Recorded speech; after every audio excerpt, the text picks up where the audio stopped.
Sobre o país. É banhado pelo Oceano Atlântico e possui diversas formações vegetais, como florestas, savanas e desertos. A sua história é marcada pela colonização portuguesa, que influenciou as práticas culturais da população, como a língua e a religião. A economia é baseada na extração de recursos minerais, como o petróleo e o gás natural. Cultura. Por um lado, a cultura angolana é tributária dos povos que se formaram no país há séculos, principalmente os ovímbodos, ambundos, congos, chocos e ovambos. Por outro lado, Portugal surgiu na zona de Luanda a partir do século XVI e posteriormente em Benguela, ocupando no século XIX o território equivalente à atual Angola e manteve o domínio da área até 1975. O lento processo de formação de uma sociedade integrada e coesa em Angola continua até os dias de hoje, e os muitos diversos componentes culturais são registrados em constelações que variam de região para região. Origem.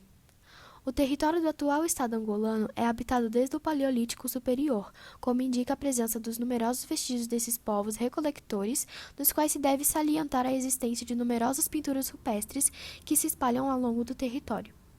Os seus descendentes, os povos San ou Kan, também conhecidos pela palavra Bantu Mukangala, entre parênteses, escravo, foram empurrados pelos invasores posteriores, os Bantu, para as areias do deserto do Namibe.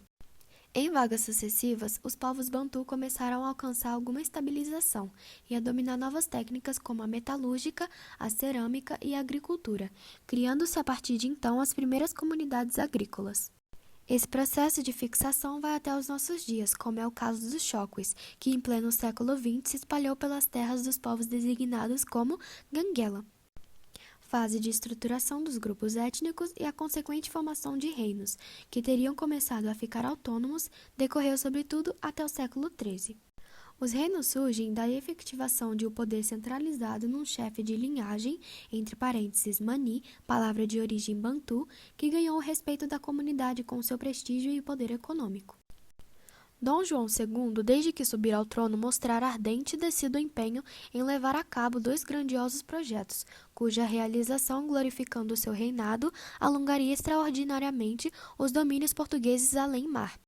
A continuação das descobertas inauguradas sob os auspícios do infante Dom Henrique e o prosseguimento das conquistas empreendidas por Dom Afonso V.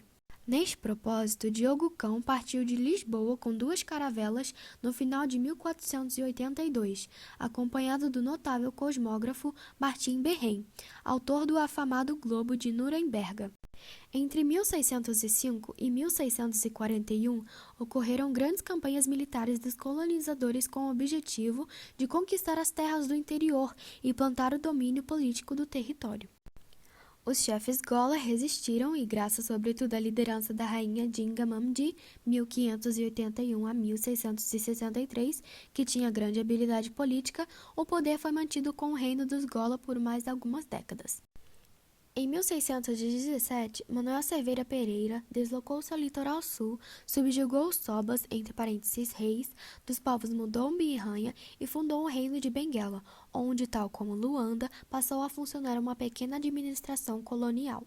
A estratégia adaptada pela metrópole para a economia angolana baseava-se na exportação de matérias-primas produzidas na colônia, incluindo borracha e marfim, além de impostos cobrados à população nativa. As disputas territoriais pelas terras africanas envolviam países econômica e militarmente mais fortes, como a França, Inglaterra e a Alemanha, o que constituía motivo de grande preocupação para Portugal, que começou então a ver a urgência de um domínio mais eficaz do terreno conquistado. Riquezas. Angola possui uma grande diversidade de recursos naturais. Estima-se que seu subsolo tenha 35 dos 45 minerais mais importantes do comércio mundial, entre os quais se destacam petróleo, diamante e gás natural. Há também grandes reservas de fosfato, ferro, manganês, cobre, ouro e rochas ornamentais. As principais bacias de petróleo em expansão situam-se junto à costa nas províncias de Cabinda e Zaire, no norte do país. As reservas de diamante nas províncias de Lunda Norte e Lunda Sul são admiradas pela sua qualidade e considerada uma das mais importantes do mundo. Arte. A arte da máscara azul de Angola, como a maioria da arte africana, as máscaras de madeira e as esculturas não são criações meramente estéticas. Elas têm um papel importante em rituais culturais, representando a vida e a morte.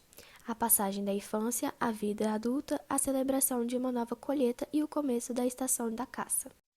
Arte em cerâmica preta de Móxico, do centro-leste de Angola, antes dos anos 80. Todo o marketing dos artesãos estava sob o controle de Artiang, um braço do ministro da Cultura. Enquanto as máscaras e as estátuas de madeira da África cresceram na popularidade no Oeste, a indústria do artesanato em Angola procurou atender a demanda por arte africana. São partes produzidas em série ao gosto do turista médio, mas faltam todas as ligações reais com as tendências culturais mais profundas dos povos. Futungo tem também a vantagem adicionada de ser perto das praias bonitas ao sul de Luanda, onde muitos dos residentes de Luanda gastam seus fins de semana apreciando o sol e a areia da Baía de Mussulo. Línguas.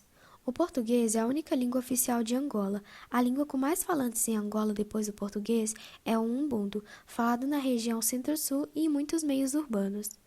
Quimbundo é a terceira língua nacional mais falada, 20%, coincidência particular na zona centro-norte no eixo Luanda-Melange e no Kwanza Sul.